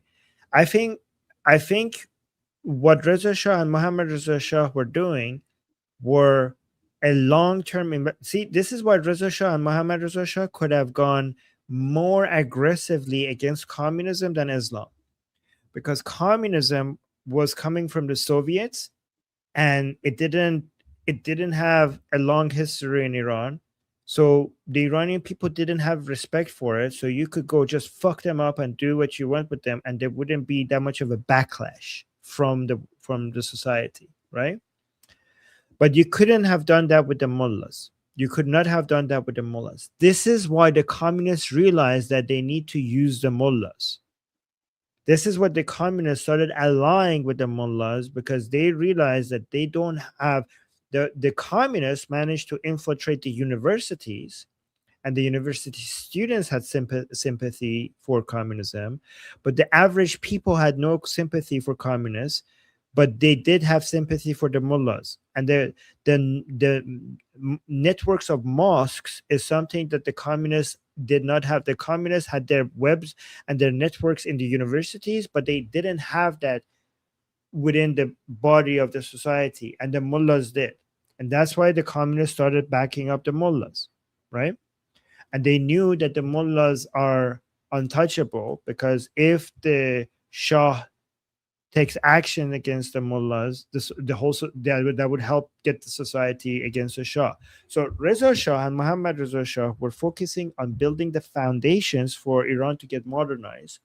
Reza Shah built universities and the infrastructure, and Mohammad Reza Shah, following Reza Shah's path, continued to do that, but he was also starting to work on the culture. This is what you have to realize, and this is what I started appreciating about Mohammad Reza Shah. Mohammad Reza Shah knew, if you want to take this Islamic identity away from the society, you need to give something in return. You need an identity. You need to replace it with Iran's own ancient culture. You cannot just go against the mullah. You have to build something in place of it. Because if Muslim is your identity, you cannot just say stop that identity. You have to provide an alternative identity. That's why Mohammad Reza Shah was in the process of introducing the Iranian people to their national ancient identity. That's why he did the 2,500 year ceremonies, that like the Jashnoi 2500 Sale. What is that in English? Right? When he built museums, he basically showed the Iranian how glorious their own national identity is, and he was working on that. Right? It wasn't. I mean, the only reason. By the way, guys, a lot of people think Mohammad Reza Shah failed. Muhammad Reza Shah did not fail, because the Islamic Revolution was inevitable, in my opinion. But Muhammad Reza Shah planted the seeds of the Iranian identity in our minds. And even after he was gone, and even after he died, those seeds that he planted in Iran grew after him. If the Iranian people are now shouting Javid Shah, if Iranian people are now leaving Islam, if the Iranian people are now choosing the national identity rather than Islamic identity, is because of the work that Muhammad Reza Shah did. He made the, instead of here's what Muhammad Reza Shah loved the Iranian people, and instead of going for a short-term gain by just attacking the mullahs and basically suppressing the protests, he went for a long-term investment. And he gave us a gift that we did not appreciate once when he gave it to us, but after he was gone and we saw the true nature of Islamic rule in our country, what Muhammad Reza Shah left us with was exactly the identity, the culture, and the values that we needed to rise up against the Islamic takeover of our country. So he did not fail. He passed on, he gave us a weapon, and we did not know it was a weapon until he was gone. Until he was gone.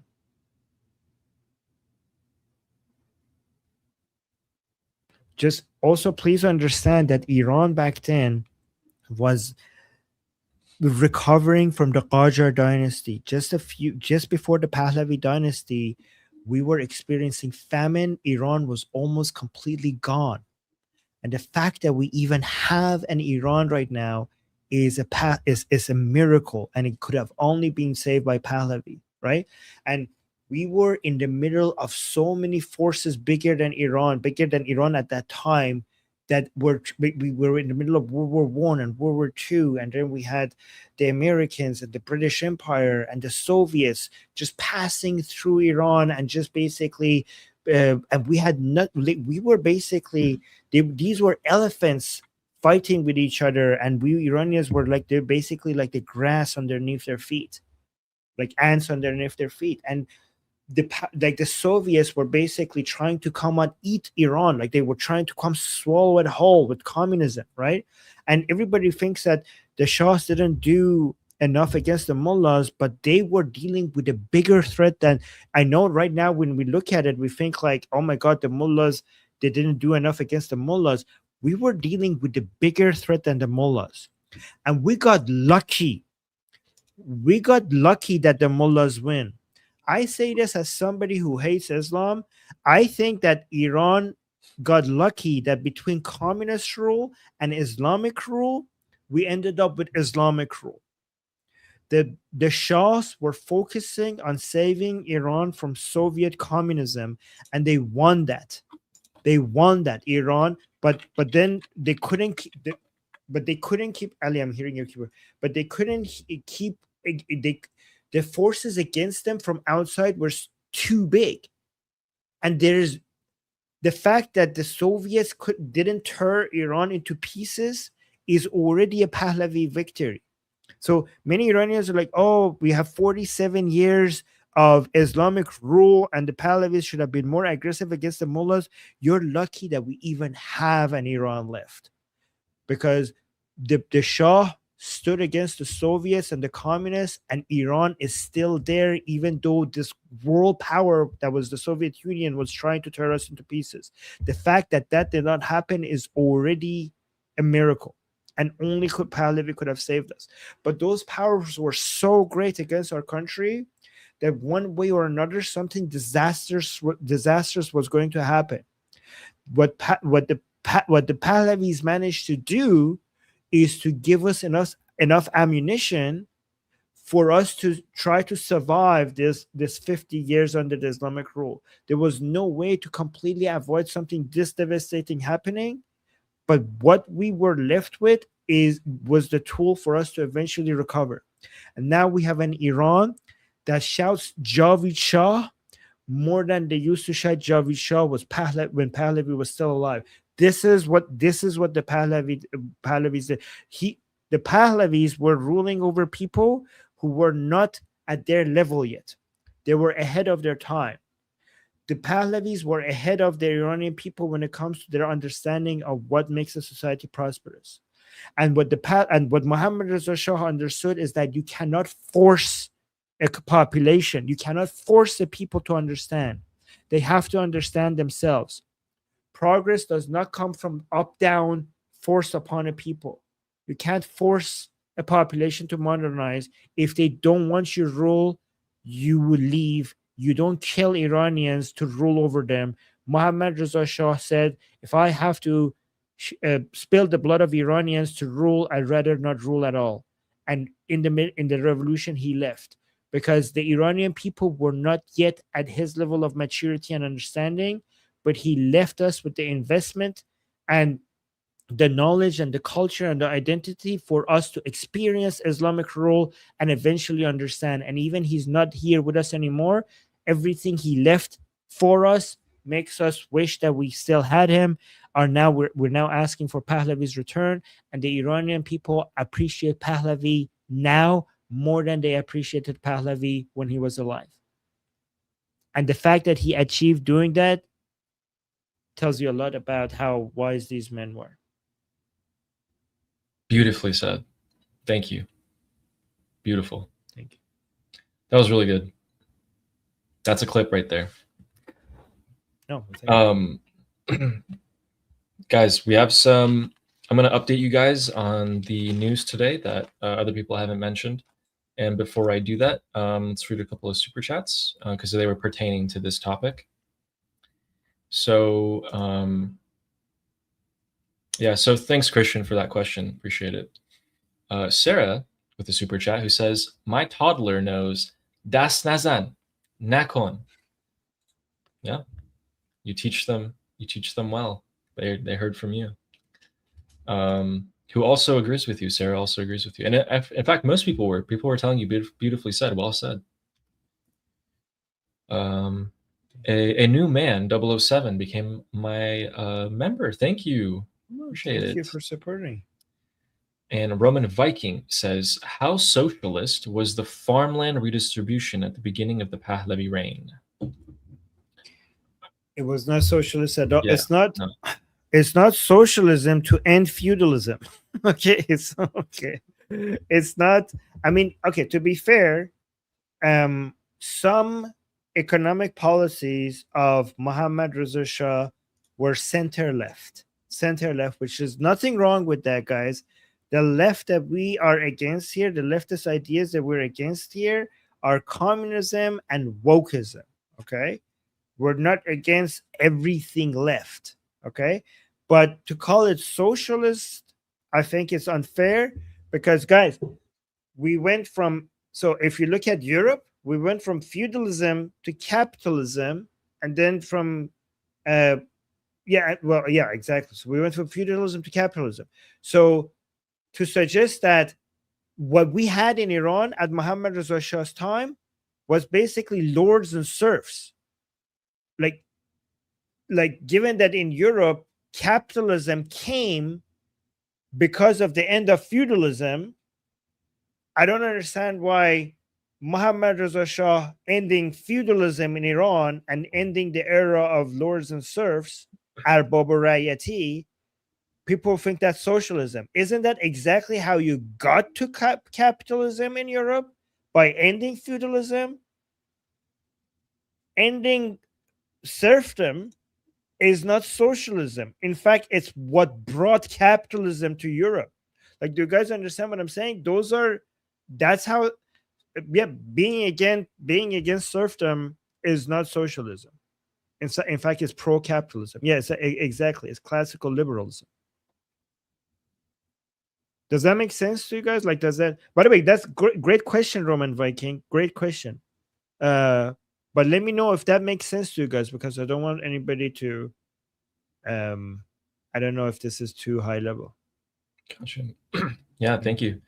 All right, I'm going to provide you guys the updates of the day. And we have some really interesting ones. So let's start off with President Trump, who posted on Truth Social. Let's see what he posted. Is it going to be weird? Maybe. Okay.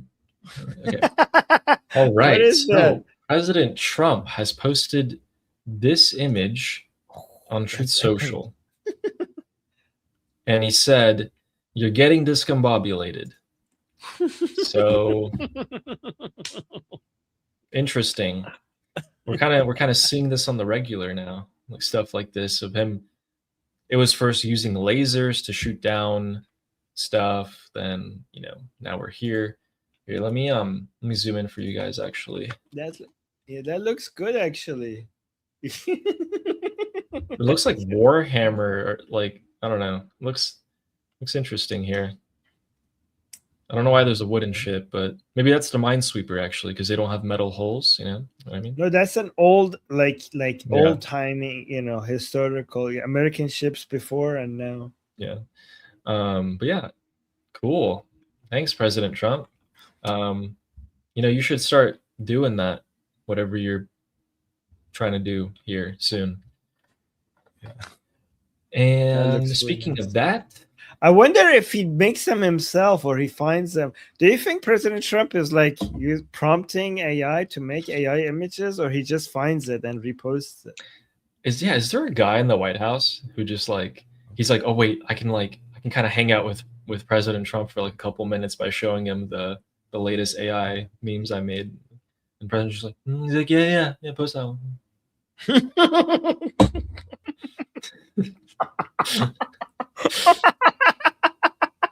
Oh my god, I did not see that coming. That was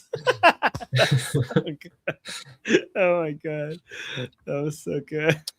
Can anyone tell me which this guy is asking the right question? Okay, this guy in this post, he's saying, does anyone have any idea why the US Air Force keeps flying in supply from Europe to the Middle East?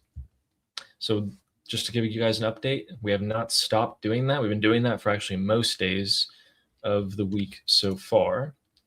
And segueing off into planes, remember how in the conflict there was a plane that got hit? Can this go away? Why is it? There was a plane that got hit during the conflict and it was just shredded with shrapnel. Well, they fixed it, and they fixed it with golden stuff. It's pretty cool. Little mark of little scars. Wait, isn't that it? That's Japanese. What is this thing? The Japanese stuff they break. Yeah, Sadato, help us out. Yes, Sadato. Japanese, they break dishes and then repair it with gold. What is it called? Break gold. Oh, it's called kintsugi. Kintsugi. Okay. Yeah. Seth was on it pretty fast. Oh, yes. Look at that. All right. So, guys, look at this. Wait. Let me show that. So, the Japanese, they break their, stuff and then they repair it with gold. And I think it's meant to say that your scars are something. Your scars are what makes you. Something like you can still be whole, even damaged. No, your scars are what builds your character, are like part of your identity. You should celebrate your scars. Hardship is what builds a man, like a person. You know what I mean? The difficulties that you go through your life is what makes you the way you are. So you should celebrate it as gold rather than something to avoid. Yeah, I like that. The Japanese actually have a lot of philosophies that are copied by the rest of the world. Like everyone loves them. It's very stoic, basically. It's very much like stoic philosophy, I would say. Yeah. And y'all want to see what a mine looks like in the Persian Gulf? Oh, yeah. All right. So we've got a video of a suspected mine, and it looks like this. Looks like this one floated a little bit too close to the coast. And just in a second here, you'll be able to see it. It's so dangerous, so close to it. It's just right there. That's a mine? Yeah. Oh my god, that's so scary oh my god, imagine seeing that and knowing that if you touch it, it might go boom. Oh my god, that is There that it is that is scary. And then Is that Armin, not scary? That is like um, this could like whoever's there, like if they make a mistake, this is their end. yeah, yeah. Yeah. Oh, I mean, if you're made out of metal too, it'll start coming towards you. Oh shit! Um, Really? Yeah, these are magnetic. That's why Oh, if you're a wooden ship, like wooden ships are minesweepers nowadays because the mine won't go towards them. that is Um, terrifying. Yeah. Wooden are like, other ships that are not made out of metal hulls. Okay, guys, for the news that you've all been waiting for, the most exciting one.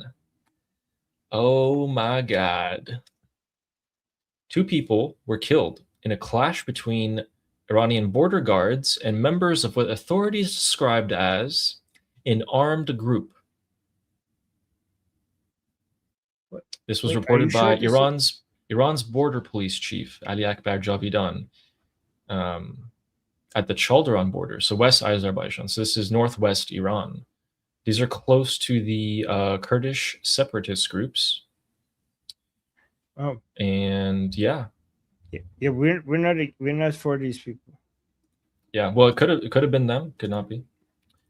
But we have to tune into what's happening on the streets of Iran. What is the regime doing? What are they parading around, guys? Anyone want to wonder? Look at this. Look What at the hell this. is that? Look, they don't have their navy's at the bottom of the sea, and then the other part of their navy is being paraded around the streets.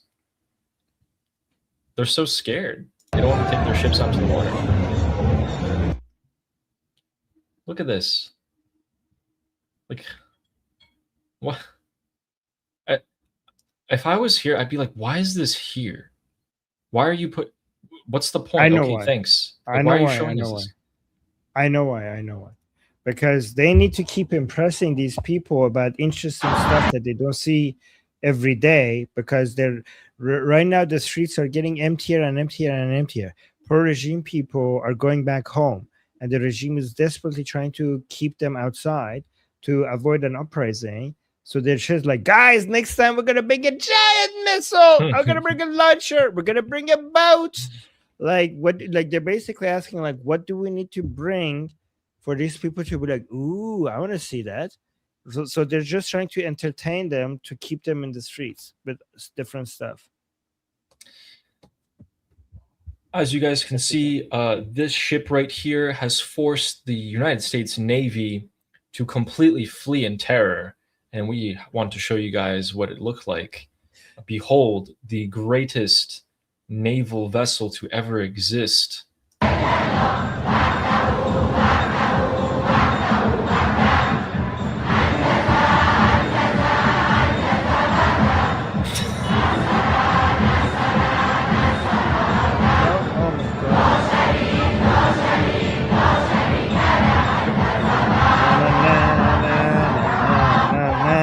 Oh my god, I hate this song. Oh my god, I grew up with this song. Oh my god, this is a revolutionary song of the Islamic Republic. Yes, and Armin, I hate it, like na. Oh my god, this is such a shitty song as well. So I mean, I've usually heard this song. You've heard the song? Yeah, and do you know what song the Iranian people came up with to make fun of this song? It was I loved singing this song when I was a kid. So when I was like 10 and I'm watching on my grandfather's TV, you tune into like channel 4, okay? And there's like some TV shows at the time they would like post this song when they would like make fun of it. So it'd be like barbari barbari barbari khorim. And it'd be like that. Yeah. Look, Vasher in the chat is saying sometimes when I'm working and I'm bored, I sing that song from back of my end. Oh no, I hated that song even as a kid. Like, to be honest, the Islamic Republic has some pro-regime songs that are kind of catchy, and like, okay, it's fucking bullshit, but like, yeah, I see it. But that one, it was like, why? Like, are you fucking kidding me? Like, is that like okay? Guys, Right. Barbari is a bread. It's a type bread. of bread, which is my favorite. I like that one the most. Yeah. It's oh my god, it smells the best. Here, look, I should show them what it looks like. Can I admit something? People Iranians are gonna hate me if I say this. Oh no. I always felt like that these breads, they always smelled so good, and then when you started eating them, they were like, the smell was so much better than the taste. Like, did you never get that impression? Every time I'm like, oh my god, like that bread, yeah, that bread. Every time I was like, oh my god, it smells like heaven. And then I grab some and I eat it. I was like, it's just the smell. The smell is good. No, anybody else has felt that, or is it just me? Like, it's just the smell that is good. The taste is disappointing. Yeah, I mean, Right. yeah. That's why we eat them with like a bunch of other stuff. Yeah. Okay, yeah. But yeah, that's my favorite. And let's show you guys a clip that might be a little bit People are saying it's annoying. just me. Yes, yeah. No. Okay. Don't diss Barbary. Oh my god, I turned the chat against me. No. Okay, guys, I said the smell is heavenly. Why are you guys doing this to me? Okay. Armin, let's go to that. are you ready? Look at Oh this. my god, no, I'm not ready because people are saying Armin is not Iranian anymore. Barbary is love. Okay, I didn't say anything. I was just they smell. Oh my god, never mind. I shouldn't have said this. Okay. All right, so let's just listen to like pieces of this, and let's translate for the crowd. Okay. And then we have to do super chat. Yeah. از گذشته که منو میرسونه به آینده دارم حرف میزنم. تمدن به قدمت بشر. ما تمدنی هستیم به قدمت حضور بشر از زمانی که مهاجرت خودش شروع میکنه. اون نژاد آریا و ما آریایی و اینا اون چیه که درش گاهی افکار شوونیستیه، افکار ناسیونالیستیه. امروز هیچ زیست شناسی به این حرفا اعتقاد نداره. Armin, what did he just say? He said that what do you say about the people who say we are Aryans? Right? He said these are chauvinistic nationalist belief. No biologist believes in that anymore. Wait, he used the word nationalist as a negative, by the way. Wait, doesn't Iran mean land of the Aryans? I'm confused. Yes, Aren't they the Islamic Republic of Iran? Yeah, Iran means that. Iran means the land of Aryans. And this is he supposed to be an expert? Yes, he's supposed to be an expert. Okay, so this fucker doesn't understand that he's using the word Aryan the way the Nazis use the word Aryans, not how the Iranian people use the word Aryans for thousands of years before some motherfucking Nazis came and redefined what that word means. This expert is basically using the Nazis' definition of the word Aryan. Oh, what you just said, I think you should watch what he says next. همه انسان‌های مساوی هستن. همه انسان‌ها برابرن. این افکار یک کمی بوی نژاد پرستی میشه. ما آریایی. اینا این باستانشناسای غربی که تو ایران میومدن کار میکردن راه انداختن؟ بله، فکر میکنم. و یه He's saying the Westerners who came to Iran are using this word. It's not us. It's the Westerners. Aryan is ancient to this land. Like we have the word Aryans, like the word Aryan is like ancient to our land. I mean, Iran means the land of Aryans, and that's like, what the fuck is he talking about? And he says all humans are equal. This is racist to say we're Aryans. Aryan is not referring to a race, you fucking idiot. Aryan is a language group, a culture, a set of culture and values. It's not even referring to an ethnicity, you fucking retard. What is he expert in? Oh, like, has he not heard about the Indo-European? Like, basic. Aryan is just like Indo-European. Like it's a set of group of languages. I mean, oh my God, fucking here. Let me go find a definition. Wait. Listen. اشتباهاتی که از روی زبان شناسی زبان هنداروپایی به این معنا نیستش که همه کسانی که با زبان هنداروپایی صحبت میکنن هم نژادن. نه. He's saying like not all people who speak the Indo-European languages, it doesn't mean that they're the same ethnicity. You don't fucking say, you idiot. That's why Aryan was not referring to an ethnicity. Expert. Okay, listen what he says about the time period. من بالا ایشون تو جلسه آینده توضیح میدم. نه ما چیزی به اسم آریایی به اون معنا نداریم. حالا یه الان اگه بشنون اصلا عصبانی میشن انگار که مثلا حالا اونا که بشن اشکالی نداره. ما What? He's like, yeah, if some people heard me say that about the Aryans, they'd get mad. And the other guy's like, oh well, like whatever, you know, it doesn't matter, like whatever. Guys, Islamic occupation of Iran, nothing about these guys, nothing about them is Iranian. Okay, here's the answer. Okay, look at this, guys, before people try to make it like it's a bad word. Okay, so I asked AI, and this is the answer. Before the Nazis hijacked it, the word Aryan from the old Iranian Arya meant two distinct things in ancient Iran. One, noble or honorable. It was a cultural, not blood, not ethnicity. It was a cultural and social descriptor for someone of good character, noble status, or who followed the correct religious and cultural practices, specifically early Zoroastrianism. So that was one definition of Arya or Aryan. The second definition, an ethno-linguistic identity. It was the self-designated name used by the ancient Indo-Iranian people to describe their shared lineage, language, and culture, distinguishing themselves from neighboring groups. It is literally where the country's name come from. The modern word Iran evolved from the Middle Persian Iran Shahr, which translates directly to land of the Aryans or empire of the Aryans.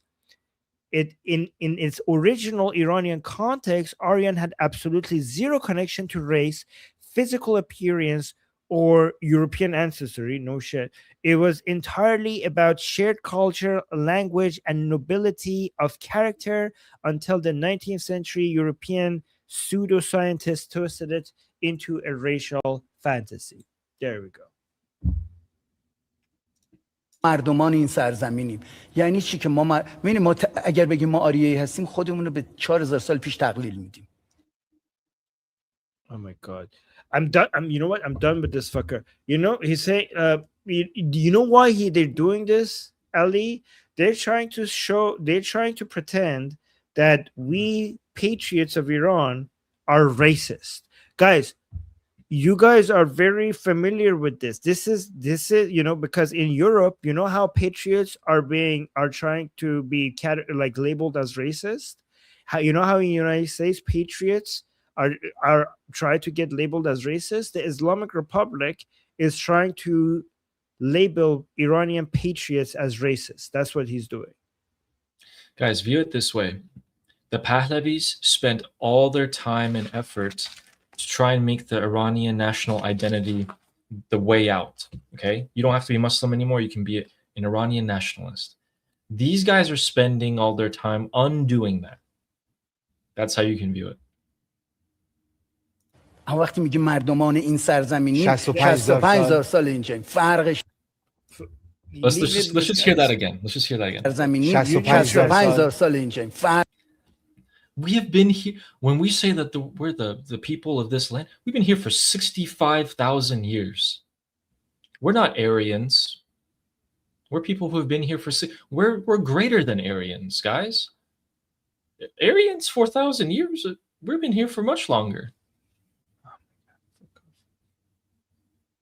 فرقش اینه.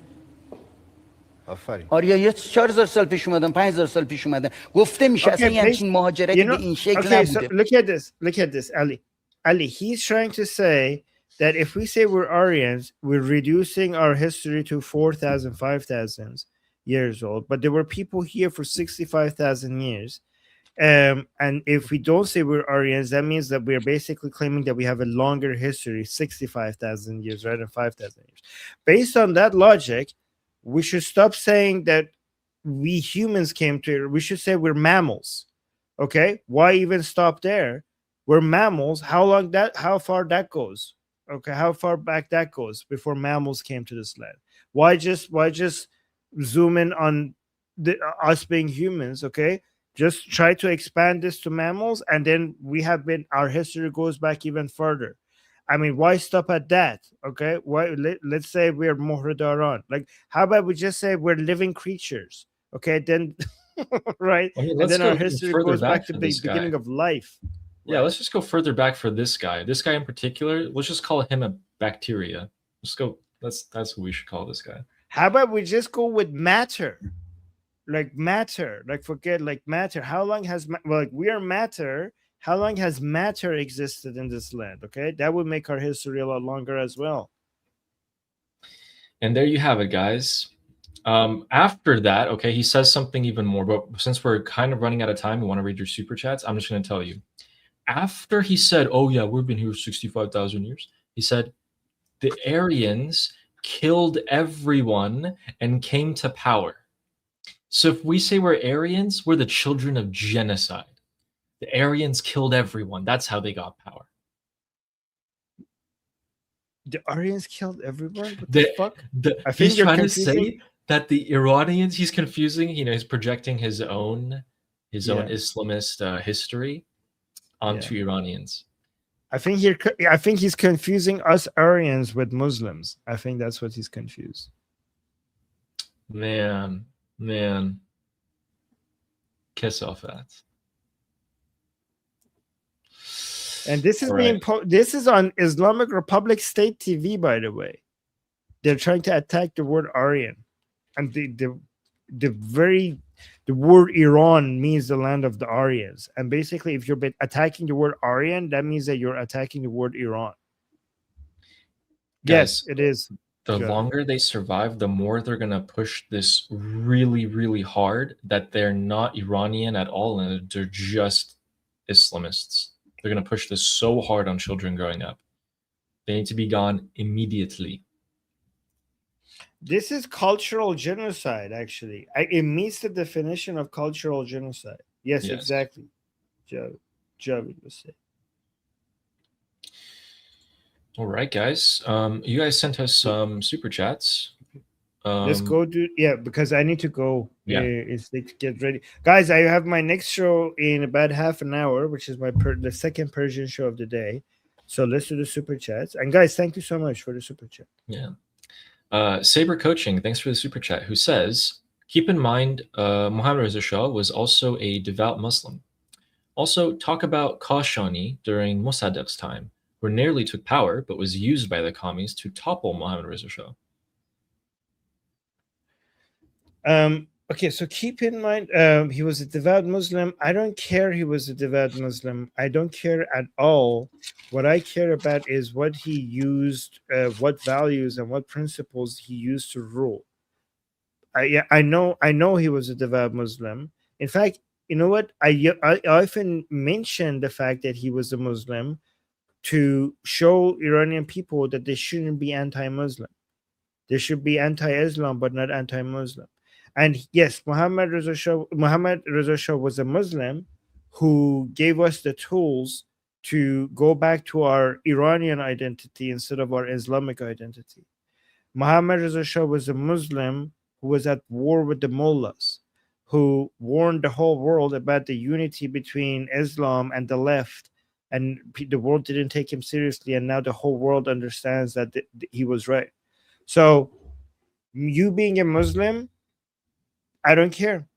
I don't care if you're a Muslim. As long as you're not using Islam to rule. Muhammad Reza Shah was modernizing Iran. Muhammad Reza Shah was abiding by the classical liberal values that made the West a much better place. He grew the economy, he industrialized Iran, he modernized Iran, he gave women the right to vote against the wishes of the mullahs. Those are the things I see. Those are the things I see. Also, So like when you say he was a devout Muslim, it wasn't the same thing as comparing it to the regime right now. That's completely different, right? We're different levels. yeah, And go on. he has freedom of Muhammad Reza Shah has freedom of religion. When Muhammad Reza Shah was in power, we had the first gay marriage in the Middle East, in Iran. Before we had gay marriage in Europe, so you could say he was a Muslim, but he allowed the first gay marriage in the Middle East to happen, right? Those are the things I see. You know what? And honestly, I'm glad that he was a Muslim, because so many Iranians might have turned their anti-Islamic views would have turned into anti-Muslim, and all I have to disarm them every single time is Muhammad Reza Shah was a Muslim, and there's nothing they could do about that. Like, I want people to be anti-Islam but not anti-Muslim. So my job is so much easier. Every time somebody is arguing against me that no, we need to be anti-Muslim as well, I say the person that did the greatest service to Iran was a Muslim. What are you going to do about that? If you want to be anti-Muslim, you have to be anti-Muhammad Reza Shah, and you can't. You can't, because you know he saved Iran.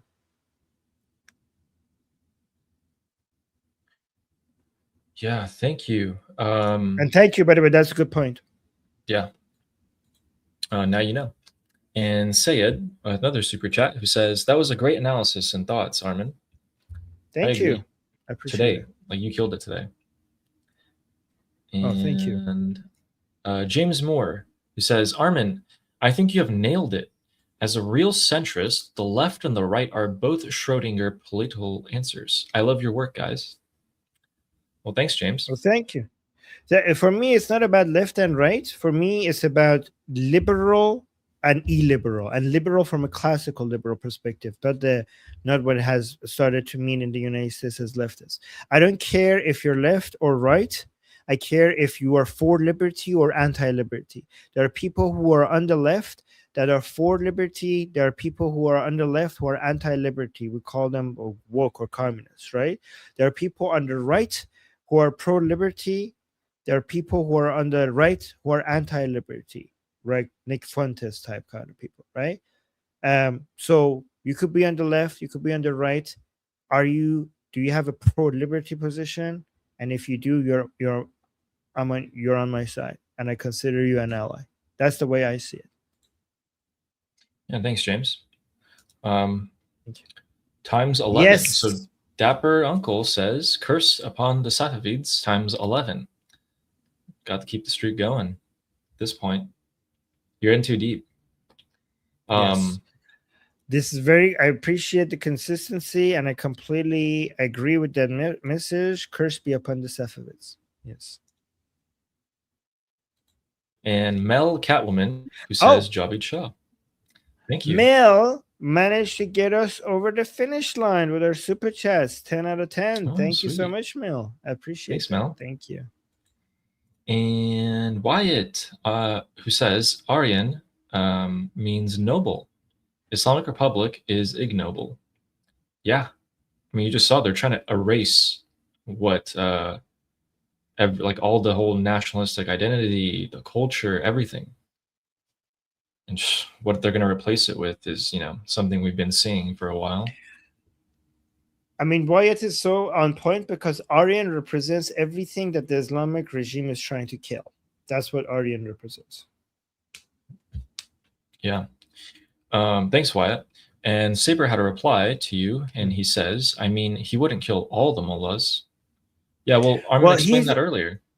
No, but I see what you're saying, Saber coaching. But here's the thing. Our Shah wouldn't kill Iranians, whether they were mullahs, non-mullahs, whether they were communists. Like even though he was very aggressive against communists, he wouldn't want to kill communists either, right? So I see what you're saying, but him being a Muslim wasn't the reason why he wouldn't kill mullahs. It had nothing to do with it. because he didn't even want to kill the person who tried to assassinate him. So him not killing the mullahs is not because he was a Muslim and the mullahs were a Muslim. It wasn't because of that. The person that shot Muhammad Reza Shah,